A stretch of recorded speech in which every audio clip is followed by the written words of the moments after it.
নমস্কার বন্ধুরা, অরিত্রিস কিচেনে আরও একটা নতুন ভিডিওতে আপনাদের সকলকে স্বাগত জানাই। চলে এসেছি আরও একটা নতুন রেসিপি নিয়ে।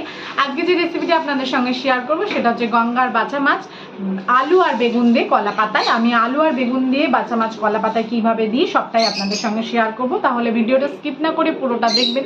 ভিডিও যদি ভালো লাগে অবশ্যই লাইক, কমেন্ট এবং প্রচুর শেয়ার করে দেবেন। এবং নতুন বন্ধুরা চ্যানেলটিকে সাবস্ক্রাইব করতে ভুলবেন না। পাশে থাকা বেল আইকনটি প্রেস করে অল নোটিফিকেশন অন করে দেবেন, যাতে আমার সমস্ত রান্নার ভিডিওগুলো সবার প্রথমে আপনাদের কাছে পৌঁছে যায়। তাহলে চলুন ভিডিওটা শুরু করা যাক।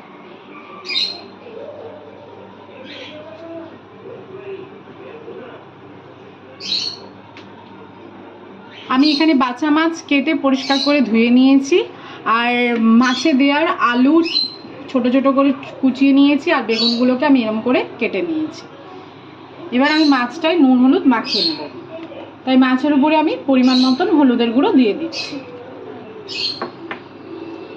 আর পরিমাণ মতন লবণও দিয়ে দেব। দিয়ে মাছটাকে ভালো করে প্রথমে নুন হলুদ মাখিয়ে নিচ্ছি।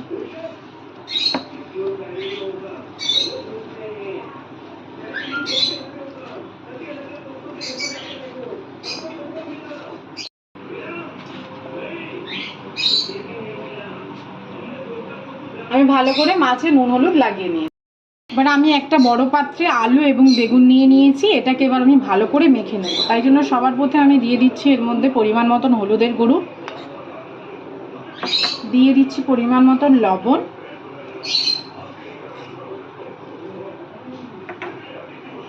দিয়ে দিচ্ছি রেড চিলি পাউডার।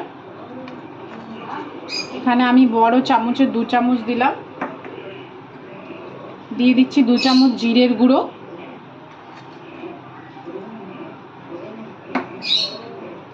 এখানে আমি একটা বড় গোটা পেঁয়াজ কেটে কুচি কুচি করে নিয়েছি, সেটা দিয়ে দিচ্ছি। দিয়ে দিচ্ছি চেরা কাঁচা লঙ্কা 7-8টা, দিয়ে দিচ্ছি আদা বাটা। খুব অল্প পরিমাণে আমি আদা বাটা দিয়েছি এখানে। দিয়ে দিচ্ছি ধনেপাতা কুচি, আর দিয়ে দেবো পরিমাণ মতন সর্ষের তেল। যে যেরকম যতটা তেল খেতে চাইবেন সে সেরকম পরিমাণে তেল দিয়ে দেবেন।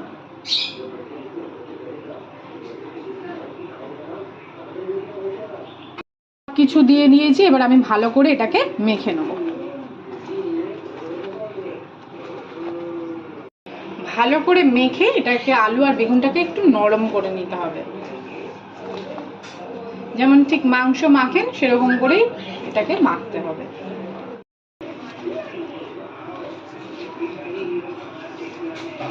আলু আর বেগুন আমি ভালো করে মেখে নিয়েছি। এবার এর মধ্যে আমি মাছটা দিয়ে মাখবো, তাই জন্য আমার নুন হলুদ মাখা মাছটার মধ্যে একে একে দিয়ে দিচ্ছি।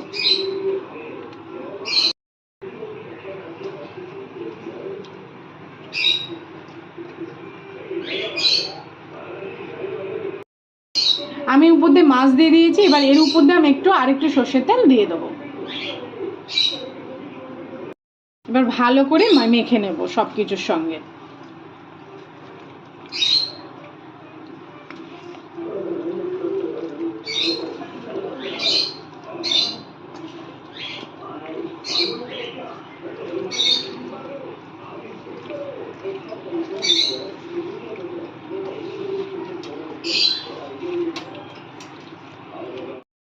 আমি মাছ এবং আলু বেগুন দিয়ে সুন্দর করে মেখে নিয়েছি। এটাকে এবার আমি 5 মিনিটের জন্য রেস্টে রেখে দেবো।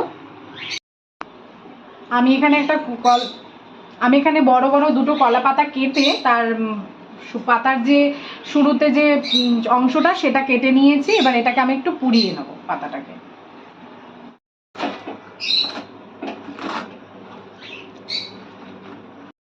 আমি এবার যে কলা পাতায় মাছটা পাতায় দেবো সেই পাতাটাকে আমি একটু সেঁকে নিচ্ছি।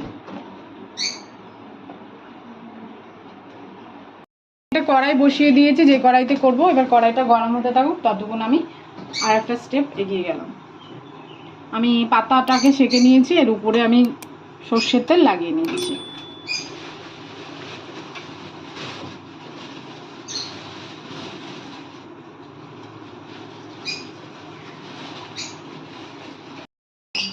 আর কড়াইতে এবার আমি যে ছোট ছোট টুকরো করা কেটে রাখা যে পাতাগুলো সেগুলো এবার আমি উপর দিয়ে দিলাম।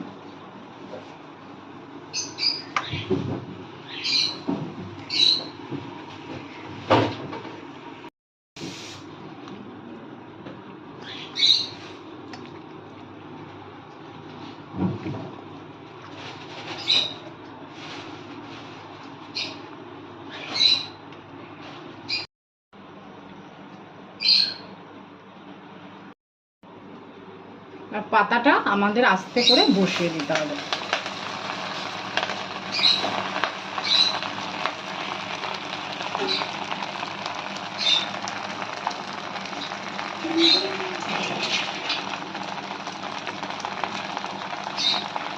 আর অল্প পরিমাণে মশলা ধোয়া জল এর মধ্যে আমি দিয়ে দিচ্ছি। উপর দিয়ে আমি একটা থালা দিয়ে ঢেকে দিচ্ছি। এটা শুরুর প্রথম 10 মিনিটই ঢাকা দিতে হবে, তারপরে তুলে ফেলতে হবে। এক পিঠ হয়ে গেছে, এবার এটাকে আমরা নামিয়ে ফেলছি। আমরা নামিয়ে ফেলেছি। এইদিকে উপর দিয়ে আমরা আবার ছেঁড়া পাতা যা আছে সেগুলো দিয়ে দিয়েছি। এবার আর একটা পাতা আমরা উল্টে দেবো।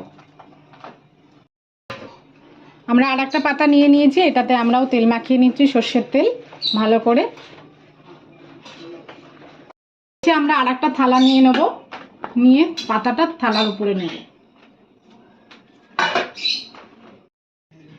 আমি মাছটার উপরে আর একটা কলা পাতা, যেটা আমি সর্ষের তেল লাগিয়ে নিলাম, সেটা দিয়ে দিলাম। আর উপর দিয়ে আর একটা থালা দিয়ে এবার আমি উল্টে নেব।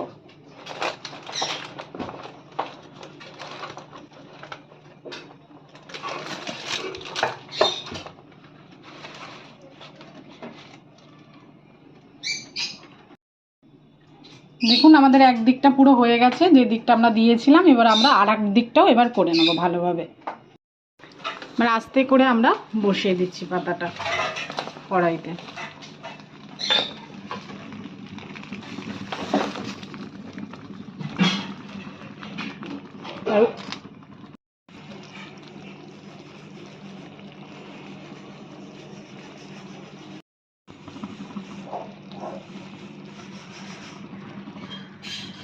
আমাদের তৈরি হয়ে গেছে আলু বেগুন দিয়ে কলা পাতায় বাছা মাছ। ভিডিওটা সম্পূর্ণ দেখার জন্য সকলকে জানাই ধন্যবাদ। সবাই সুস্থ থাকবেন, ভালো থাকবেন। দেখা হবে পরের ভিডিওতে।